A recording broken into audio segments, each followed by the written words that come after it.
The small town of Hollow Creek had always been surrounded by vast, open fields that stretched out as far as the eye could see. To the townsfolk, these fields were simply part of the landscape, a place where crops grew, children played, and life carried on as usual. But there was one field that everyone avoided, a lonely, overgrown expanse of land known as Widow's Field. Widow's Field had earned its name long ago, after the tragic death of a farmer's wife who had supposedly vanished there one foggy night, never to be seen again. Since then, the field had fallen into disuse, its grass growing tall and wild, and a strange, unsettling aura had settled over the land. The locals whispered about strange sounds and eerie sights, shadows that moved on their own, lights that flickered in the distance, and the faintest echoes of a woman's voice carried on the wind. Most people in Hollow Creek dismissed these tales as mere superstition, the kind of ghost stories that small towns seem to thrive on. But there were a few who believed the stories, who claimed to have seen or heard things they couldn't explain. And among those few was a young man named Evan. Evan had grown up hearing the stories of Widow's Field from his grandmother, who had always warned him to stay away from the place. She would tell him tales of the field's dark history, of how people had disappeared there, never to return, and of the creature that was said to lurk within the tall grass, waiting for its next victim. As a child, these stories had terrified Evan, but as he grew older, he began to wonder if there might be some truth to them after all. It wasn't just the stories that made Evan uneasy about the field. There was something about the place itself that unsettled him, something he couldn't quite put his finger on. Whenever he passed by Widow's Field, he felt a chill run down his spine, and the hairs on the back of his neck would stand on end. It was as if the field was watching him, waiting for him. And then there were the dreams. For as long as Evan could remember, he had been plagued by strange, unsettling dreams about Widow's Field. In these dreams, he would find himself standing in the middle of the field, surrounded by the tall, swaying grass. The air would be thick with fog, and the sky overhead would be a dark, ominous gray. And somewhere, just out of sight, he would hear a voice, a low, whispering voice that seemed to come from all around him. The voice would call his name, urging him to come closer, to step deeper into the field. And no matter how hard he tried to resist, he would always find himself moving forward, his feet carrying him deeper and deeper into the fog until he could no longer see the edge of the field. Then, just as the voice seemed to be drawing closer, he would wake up, drenched in sweat, his heart pounding in his chest. For years, Evan had tried to ignore these dreams, brushing them off as nothing more than the product of his overactive imagination. But as he grew older, the dreams became more frequent, more vivid, and he began to fear that there was something more to them, something real. One late summer evening, as the sun began to set and the sky turned a deep, bloody red, Evan found himself standing at the edge of Widow's Field. He had been out for a walk, trying to clear his head after a long day, but his feet had led him here, to the one place he had always tried to avoid. He stared out at the field, the tall grass swaying gently in the breeze, and felt that familiar chill creep up his spine. The air was thick and heavy, and the sky overhead seemed to press down on him, making it hard to breathe. For a moment, he considered turning back, but something, some unseen force, kept him rooted to the spot. As he stood there, the last rays of sunlight fading behind the horizon, he thought he heard something, a faint, whispering voice carried on the wind. He strained to listen, his heart pounding in his chest, but the voice was too quiet to make out, and then, just as he was about to dismiss it as his imagination, he heard it again, clearer this time. Evan. The voice was soft, almost gentle, but there was something in it that made his blood run cold. It was the voice from his dreams, the voice that had haunted him for years. And it was coming from the field. Evan, come to me. Before he could stop himself, Evan took a step forward, his foot sinking into the soft earth of the field. The grass brushed against his legs, and he shivered as a cold, clammy sensation spread through him.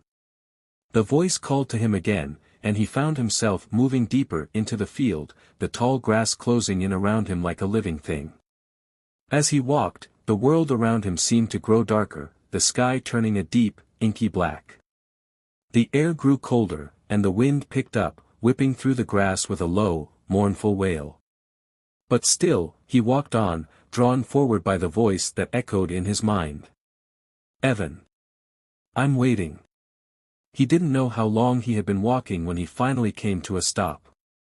The grass around him was taller now, almost as tall as he was, and the fog had grown thick, swirling around him like a living thing.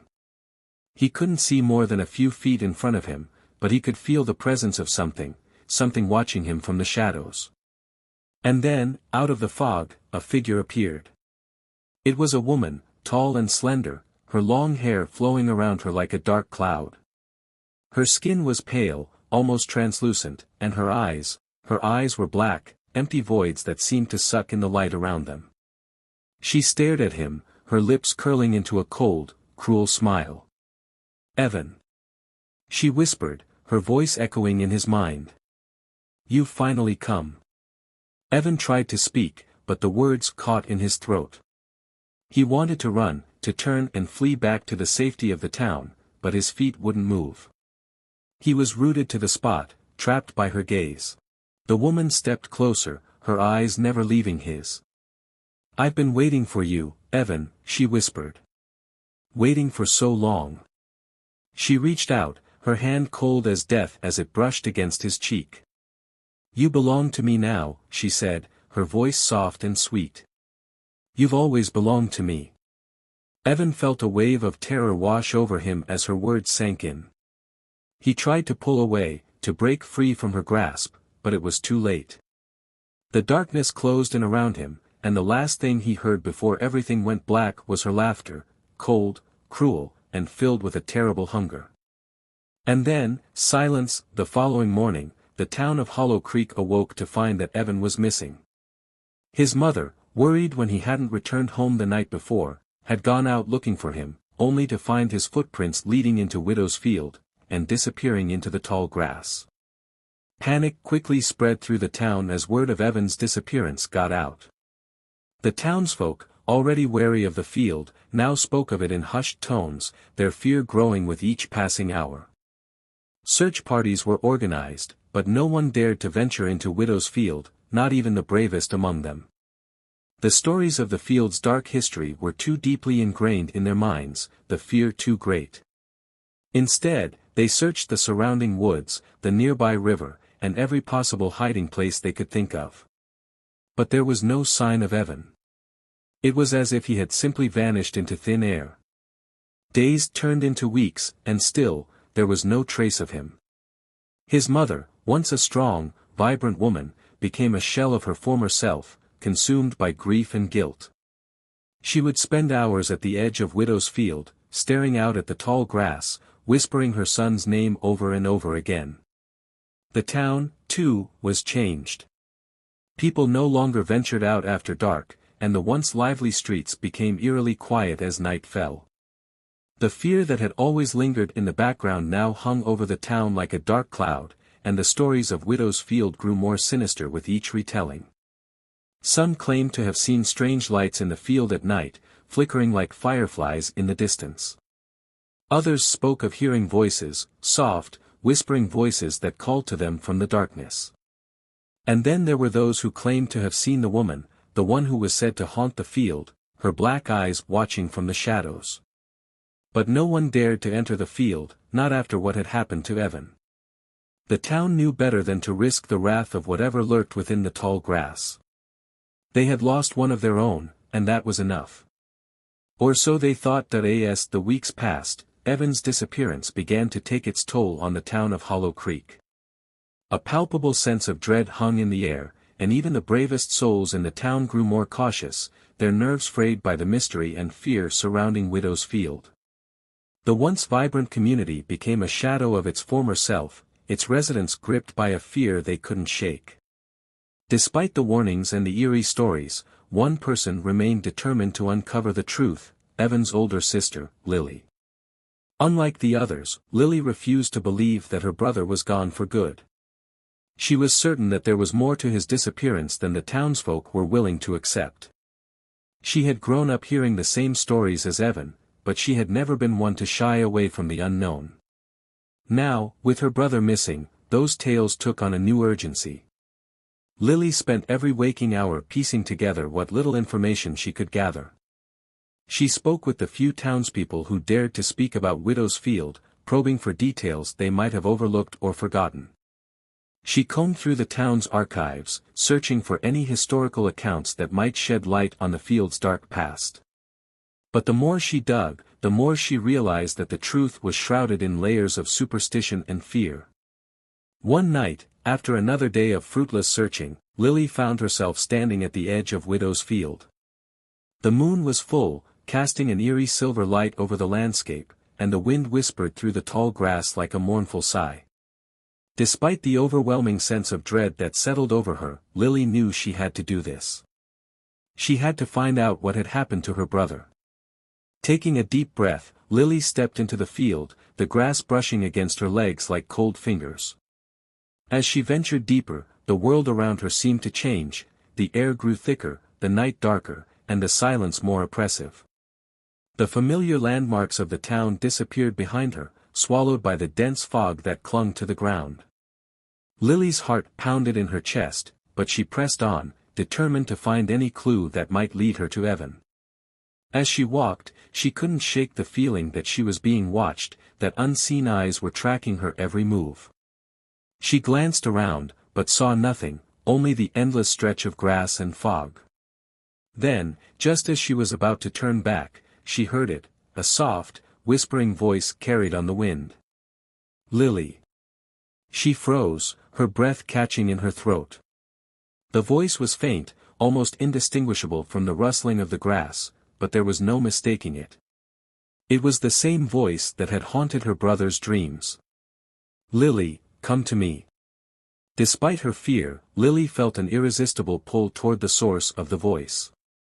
It was as if some unseen force was guiding her deeper into the field, drawing her closer to whatever lay within. She knew she should turn back, that she should run before it was too late, but she couldn't. She had to find out what had happened to Evan.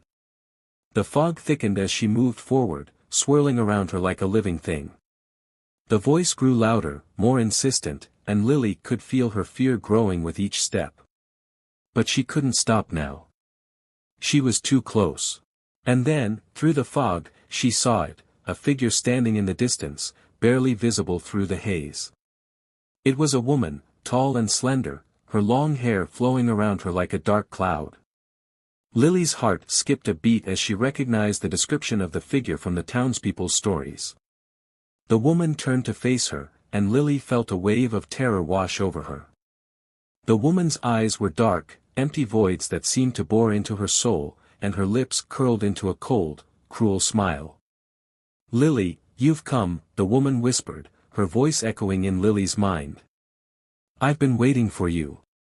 Lily wanted to scream, to turn and flee, but she was paralyzed by the woman's gaze. She could feel the darkness closing in around her, the weight of it pressing down on her, suffocating her, but even as the fear threatened to overwhelm her, she knew she had to stay strong. She had to find out what had happened to her brother. Where is Evan? Lily demanded, her voice shaking with fear. What have you done with him? The woman's smile widened, and she stepped closer, her movements fluid and unnatural. Evan is with me, she whispered. He belongs to me now, just as you will. Lily's heart pounded in her chest, and she felt a surge of panic.